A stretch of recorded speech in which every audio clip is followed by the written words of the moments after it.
therapy to treat trauma.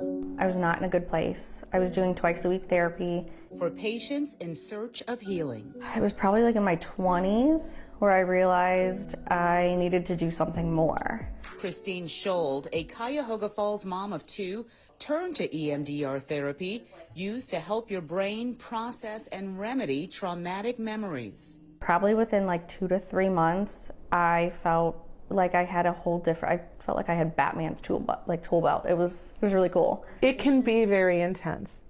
It's by design pretty intense. Amy Brodsky is a clinical therapist at the Cleveland Clinic.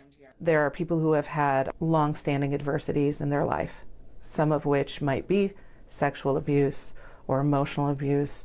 It could be violence in their community. People would just follow that ball with their eyes. She uses EMDR to treat patients.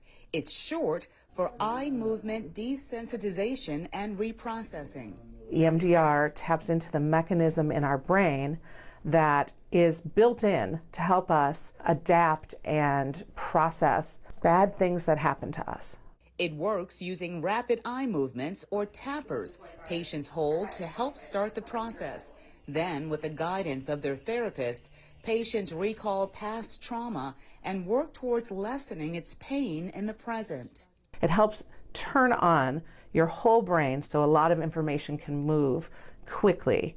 And it does that through a process called bilateral stimulation. And that's the eye movement that you've heard about. And that can be a light that's going across. It can be somebody's hand that you follow with your eyes. It can be done through tapping. I have tappers that buzz in your hands, so they go zip, zip, zip, zip, zip. The 8-phase therapy is being scrutinized for being non-scientific.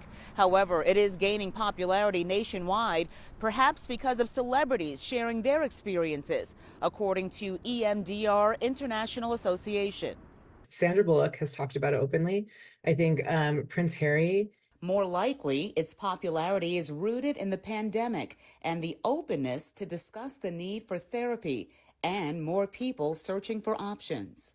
Just societally is that we have more context to talk about trauma. We have more language around it. I think people are less averse. There's a little bit less stigma around talking and speaking of their own personal trauma or being able to talk about the impact of trauma.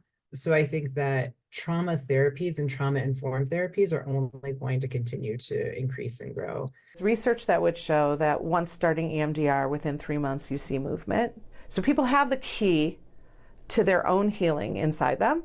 At Alternative Therapeutics in Cuyahoga Falls, Christine calls EMDR sessions life-changing. The anxiety and depression I had before compared to now, we're talking like mounds and mounds of mental health struggles, and like now it's like a tiny little anthill. It's changed my perspective. It's changed my life for the better. Working to heal trauma through targeted memories.